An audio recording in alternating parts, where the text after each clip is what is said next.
Welcome back. Today we venture back in time to ancient Greece, and we ask, what were the Greek mystery traditions that formed the Greek religion before Christianity?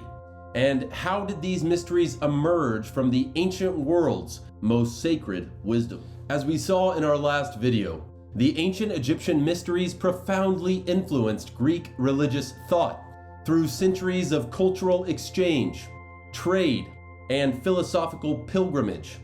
Early Greek philosophers like Pythagoras, Plato, and Herodotus looked to Egypt as the wellspring of sacred knowledge, especially in matters of cosmology, ritual practice, and the soul's path after death. Themes of symbolic resurrection and rebirth, the soul's ascent from the material to the spiritual, and sacred drama as a vehicle for esoteric truth found new life in ancient Greece, reshaped into the Eleusinian, Dionysian, and Orphic Mysteries. So what were these ancient secret rites? Why were they so revered? And what truths did they conceal? Let's step back into the hidden sanctuaries of ancient Greece and find out. The Greek mysteries are described as esoteric institutions. The word esoteric comes from the Greek esoterikos, meaning inward or inner, as in the knowledge reserved for the inner circle, as opposed to the layman. In these ancient rites, knowledge was not taught, it was unveiled, hidden not to deceive, but to protect. What was at stake was not belief, but transformation. Before Christianity shaped the Western world, the spiritual imagination of the ancient Mediterranean was guided by these Greek mystery traditions, esoteric paths rooted in direct experience rather than dogma and belief. The Greek mysteries are principally composed of the Eleusinian rites of Demeter and Persephone, the ecstatic cult of Dionysus, and the transformative Orphic teachings. These mystery schools were not public temples, but hidden sanctuaries, where silence was sacred and truth revealed only through graded initiation.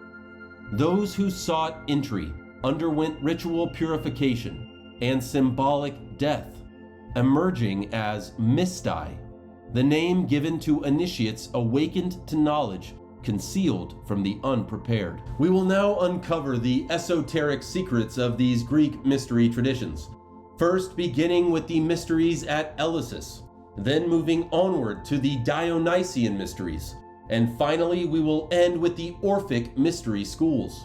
These systems were called mysteries because they involved secret initiatory rites that revealed esoteric teachings about life, death, and the soul, accessible only to those who underwent ritual purification and swore vows of silence and secrecy.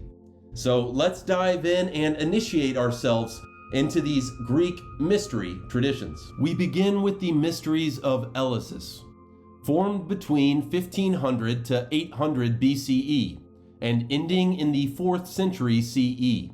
The Eleusinian Mysteries reigned as the most celebrated spiritual rites in ancient Greece, and thus the Western world. The Eleusinian Mysteries have their beginnings dated between 1500 and 800 BCE because they developed gradually from earlier fertility rites into a formal initiatory tradition, making it impossible to assign a single origin point.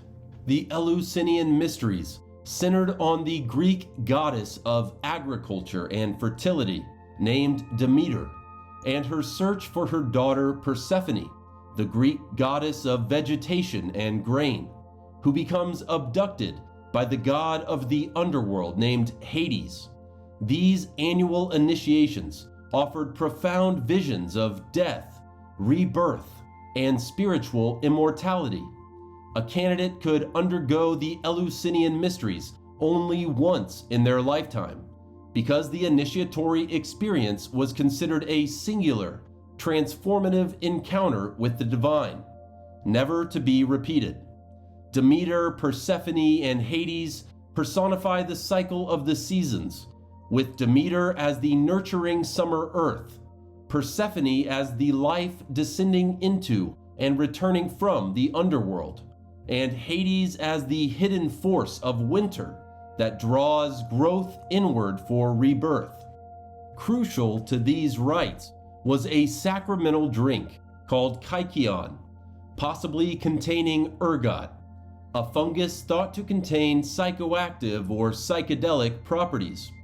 The inventor of LSD, Albert Hofmann, derived the substance from compounds isolated from a species of this ergot fungus.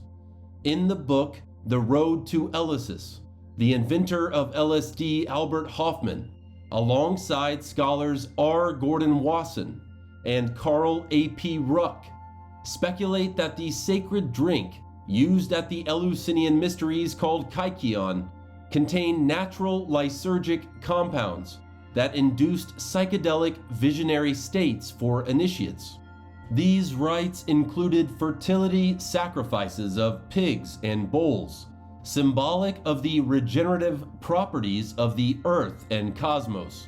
The Eleusinian Mysteries welcomed men, women, slaves, and foreigners, as long as they spoke Greek and had not committed murder.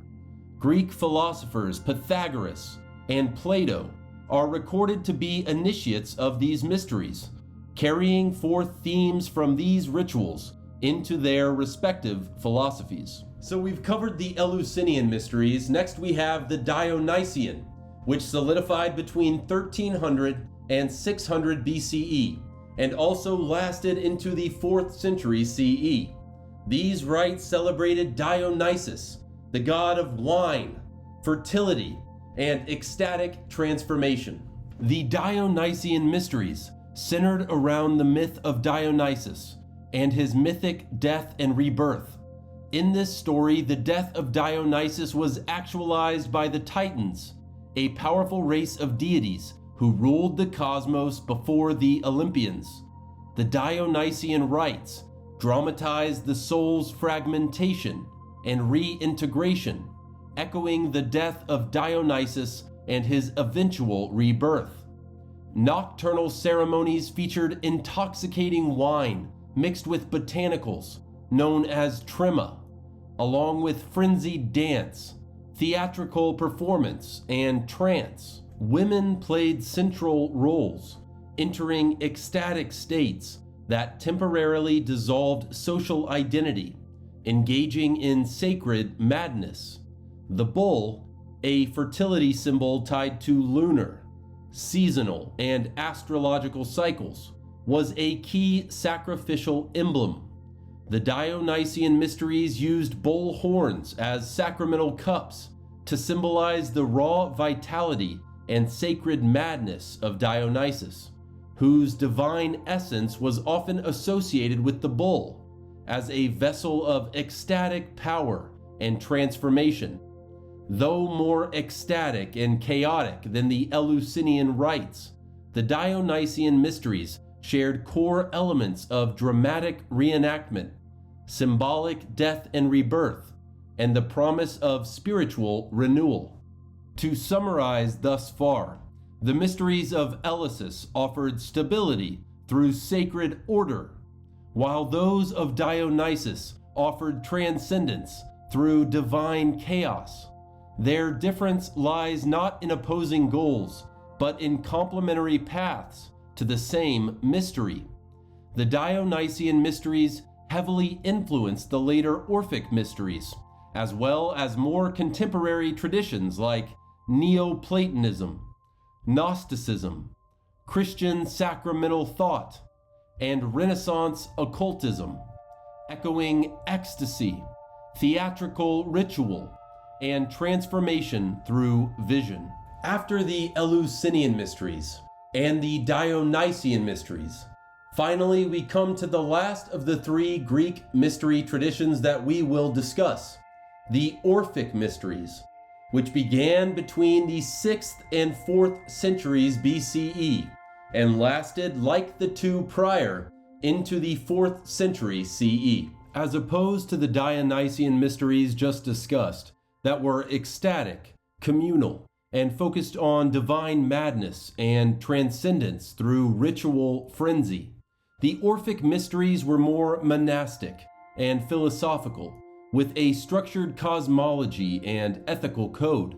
Orpheus, a legendary Greek musician, poet, and prophet, is central to the Orphic Mysteries as a mythical founder and spiritual archetype, whose descent into the underworld and divine musical gifts symbolize the soul's journey, the power of initiation, and the path to liberation through sacred knowledge and inner purification.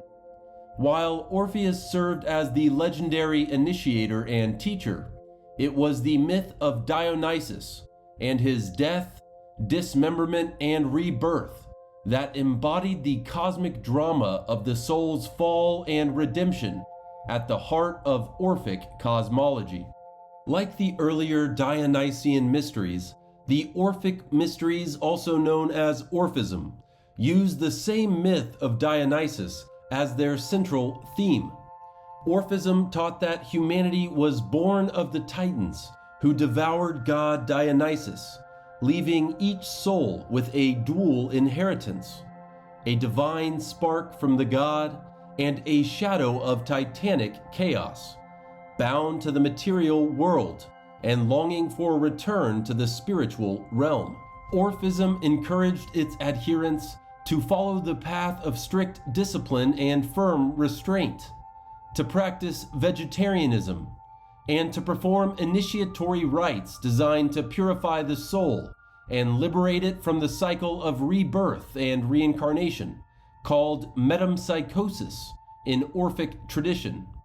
This concept of the Orphic metempsychosis may draw conceptual parallels to the Eastern doctrine of samsara, which is the cycle of life, death, and rebirth or reincarnation that traps all worldly life.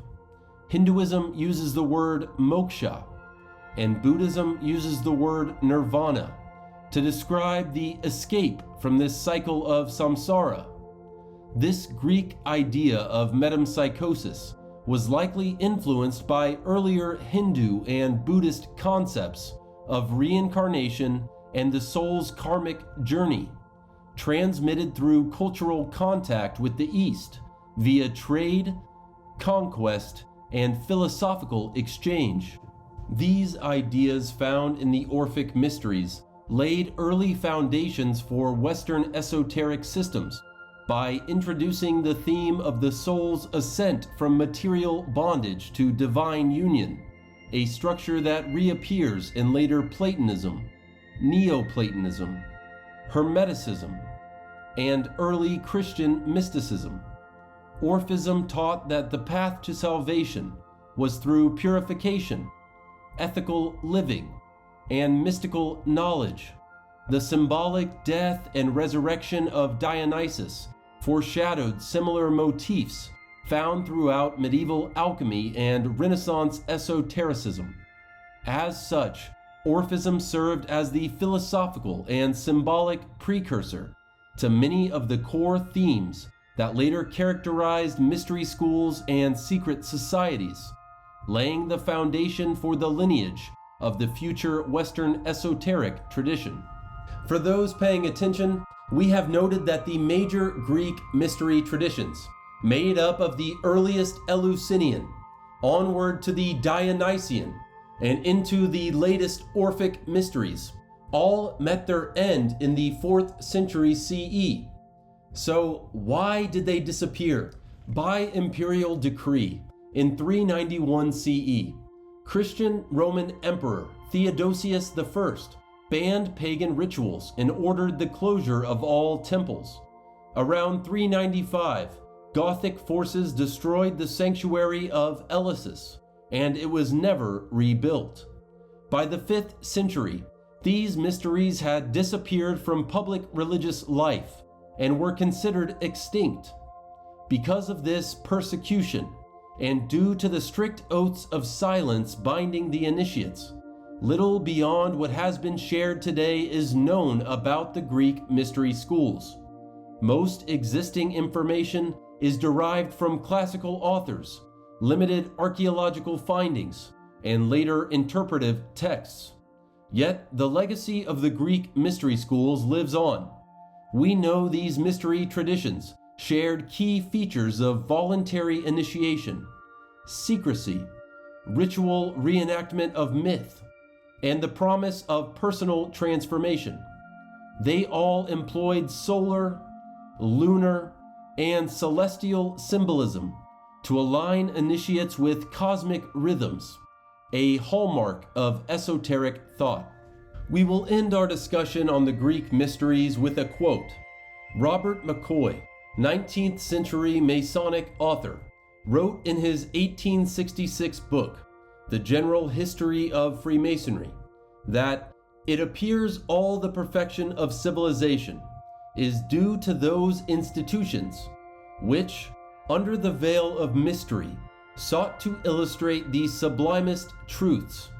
Their chief object was to teach the doctrine of one God, the resurrection of man to eternal life, the dignity of the human soul, and to lead the people to see the shadow of the deity in the beauty, magnificence, and splendor of the universe.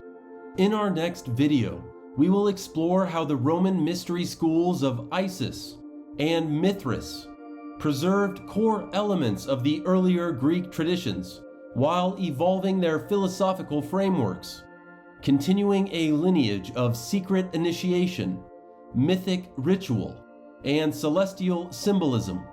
These rites encoded astro-theological allegories, namely solar resurrection, cosmic ascent, and seasonal renewal through metaphor and myth, forming a shared esoteric worldview that later influenced Christian Gnosticism and Hermeticism, as well as later traditions like alchemy, Kabbalah, Rosicrucianism, and Freemasonry. Far from being modern inventions, these systems reflect a continuous tradition aimed at guiding the soul toward transformation, divine union, and alignment with the rhythms of the cosmos. We will see you next time as we uncover the evolution of these Greek mystery traditions into the Roman world. Where will this journey take us next? Like and subscribe to find out. Thank you for watching. Find more at joinseek.org.